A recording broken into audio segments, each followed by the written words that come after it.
I'm April Hodgson, for those of you that don't know me. I'm actually almost an old-timer with ECI now because I've actually been here a year, and we have seen a lot of growth in the past year.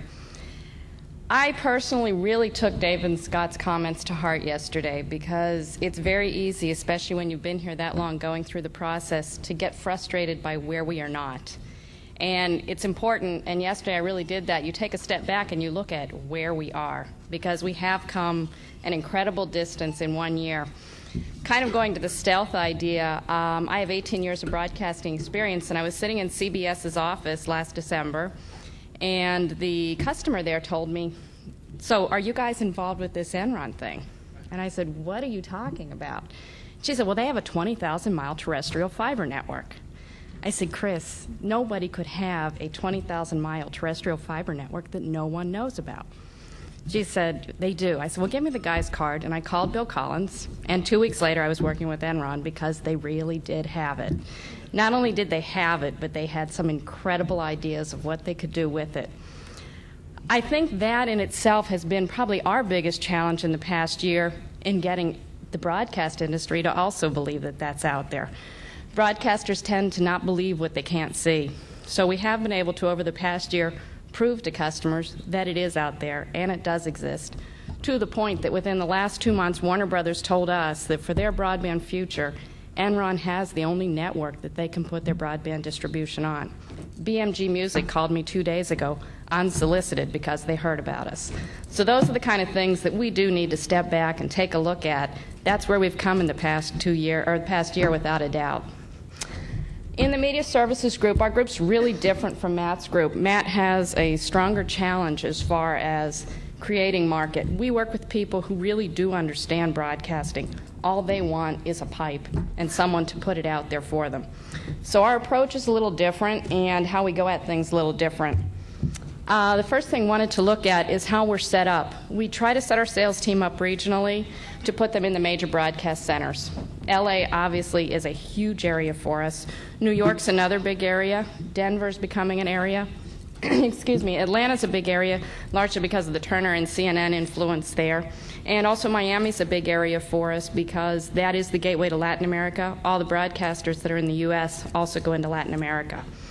So we kind of go that way with the sales as far as regionalizing it, and then we will be bringing some resellers on. So for that side, we have Steve McNair as our channel manager, so that when our salespeople bring in a deal for a reseller, they're not caught in that day-to-day of training all of their salespeople, making sure they have the materials they need, etc. He takes care of that, and also Tracy Smith joined our group today to be our liaison into corporate communications to make sure we get the press recognition that we need, we have the right people on panels at shows, and we're going to the right shows. I think one of the biggest things we've had to do over the past year is qualify customers and learn how to do that, because there are a ton of .coms out there, and everybody realizes that we have the future of this idea. A lot of them, unfortunately, don't have money to pay for it right now. So we can spend a lot of time spinning wheels on customers that really aren't ready for what we want to do. First thing we like to do is we look for somebody with content, preferably original content, that drives users to their site in large numbers, because we get paid on consumption. That goes back to people with a plan to go to high bit rate or to broadband. There are customers out there that just want to stream. They want to stream the cheapest way. It's not necessarily the best customer for us to go after, because we want people to drive that 300 kilobit, 400 kilobit, and more type user, because that's where we start to make the big money. We have to do a lot of users at 28 kilobits per second before we can get into any money. The next thing we're looking at is content that's consistently accessed, and that kind of goes into the limited content storage piece here. Somebody that has hundreds of gigabits of storage isn't necessarily our best customer if every piece of that is only being accessed twice a year. We want people with smaller amounts of storage, that those smaller amounts are constantly being accessed. That way it maximizes the usage of the storage on our network, while at the same time it drives the higher streaming rates, which gives us our consumption model and obviously larger numbers. Probably the biggest thing we do here on a first call is, how are they making money? Everybody knows they want our network, but they haven't all figured out how to pay for it yet. So we're looking at people who are driving not only advertising or banner ad type things, but also pay-per-view subscription models, and especially e-commerce models coming forth. A perfect example of that would be Den, who I'm going to talk about in a little bit, but Den is kind of the perfect on all of these things because they have a lot of content, but it's content that is constantly accessed. So in equation, it's pretty similar. But their model is not only an advertising model. Den will ultimately make all of their money from the e-commerce applications that they can do off their site, down to their shopping mall, down to, because they do the production, actually having people do ads in the middle of a show. And I will get into that in just a minute. The other thing, if we do events, everybody does events, and our network is ideal for events because we can guarantee the bandwidth will be there for their audiences. On the other hand, we don't want to just do one-off events because it's very taxing on John Bloomer's crew. So what we like to look for are events with large simultaneous audiences because obviously that drives the largest amounts of stream, and also things that will get us national recognition. An example of this would be the Drew Carey Show that maybe many of you heard about. It was a part of Disney, ABC, and Warner Brothers Online, where they did a simulcast of Drew Carey with the national network programming. It was a huge success, and actually at one point they felt that they had 1% of the New York audience, which is huge in the broadcast industry, to have them actually looking at the streaming side of it as well. Those are the kind of things we want because we can get more than just the consumption value out of it. We're also looking for customers on the event side who are very savvy and who can handle a lot of that back end because that reduces some of the responsibility we have. And finally, if we are doing large event audiences, we want them to have that on-demand content. Again, driving the consumption, driving money for Enron. I'm not going to go into the pricing overview a lot, but I think my only point on this slide is to say, a year ago when we first went out, we just said we have this consumption model and we'll take it to people and they'll buy it and it's a great network. We are the only people out there with this type of a consumption model, and customers get very scared because they say, well, you know, my product's great, so it's probably going to cost me $1 million a month because I know everybody's going to come to my site. It's very hard for them to get comfortable to committing to something and signing a contract unless they can budget and know what it's going to cost them every month. As a result, and Kirk will go into this more, we've kind of created tiers to give people comfort zones, but this is a huge part of our process when we go into customers to help them understand and qualify just about how many megabytes a month they are going to consume because they have to get comfortable with that number. As Matt was saying before, all of our salespeople are not Xerox salespeople. Every one of these people is going in there. They're helping their customers develop their business models. They're helping them understand what their streaming business will be in the future, and at the same time selling the values of the Enron network. It is not a simple sell. It's a long process, and it takes some very intelligent and very dedicated people to do it. This is a quick look at the contracts that we closed in fourth quarter. I do want to pick a couple of these out so you can get an idea of the type of customers that we're looking at. Den would probably be our premier customer at this point. It's a huge deal financially on several points. Number one, they have a huge minimum required consumption rate per month. So even if their product's not as good as they think it is, they still have to pay Enron no matter what. We also are charging them a significant amount for storage on our network because they do have a fair amount of storage, and at this point it limits our ability to bring some other customers into the network. What Den does is the principals of the company come from companies like Microsoft, HBO, and Disney, and they have created, in essence, a broadcast online network. They produce programming. They're 6-minute programs, and they have 8 different series up now, and every week they add 2 new episodes to each one of those series.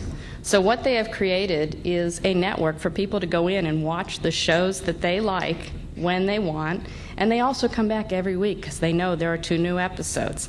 But the other episodes are there, so if you want to look at the entire series of them before you start watching the new episodes, you can. Or if you particularly liked a certain episode, want to show your friends, which then makes your friends start coming to the site. It is a great model for driving large numbers of consumption. Because they control all the production, they actually produce the programs so they show better on the internet. There's less movement, the lighting's right, etc. Ultimately, what they will do is they will incorporate their advertising into it. They have some major sponsors now, but because they do the production, at any given point, one of the cast members can turn around and say, "Is this the coolest jacket you ever saw?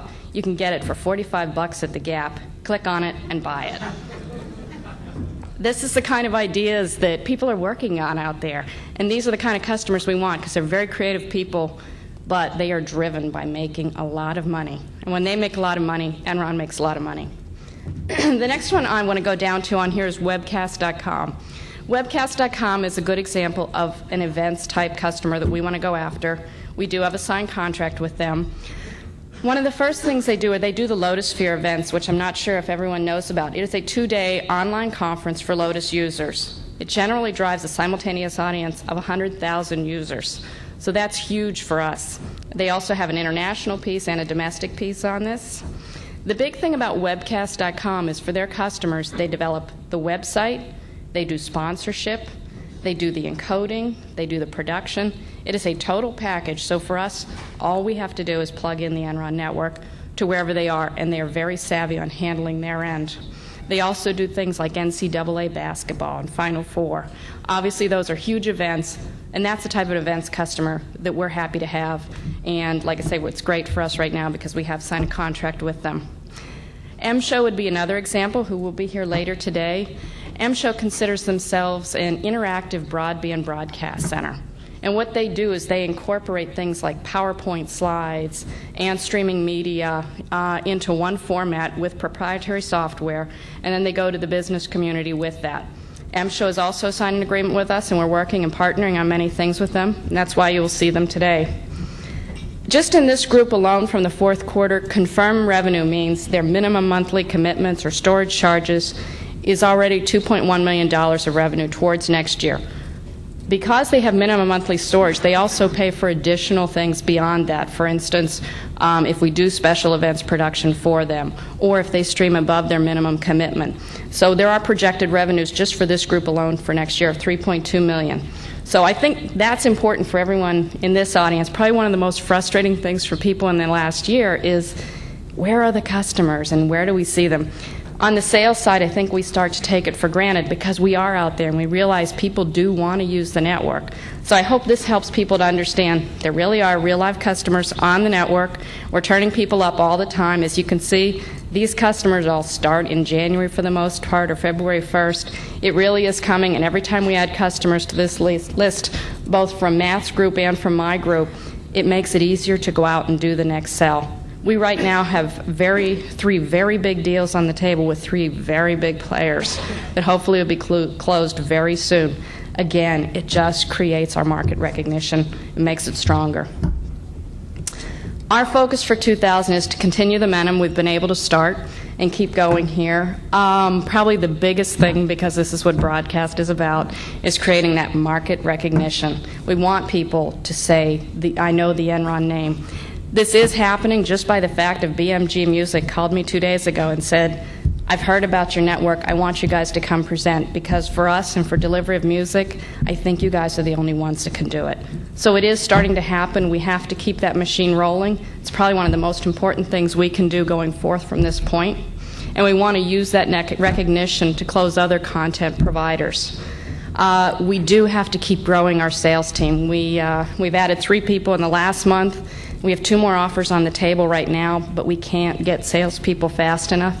If anybody knows some really good people in LA, we could use about 5 people in LA right now. So please, I think they're starting to call me the raider of EES at this point, because we've really been able to draw a lot of people from EES. But people can learn the broadcast side. We're looking for bright, intelligent people that we can put out there in the field. And that is it for me.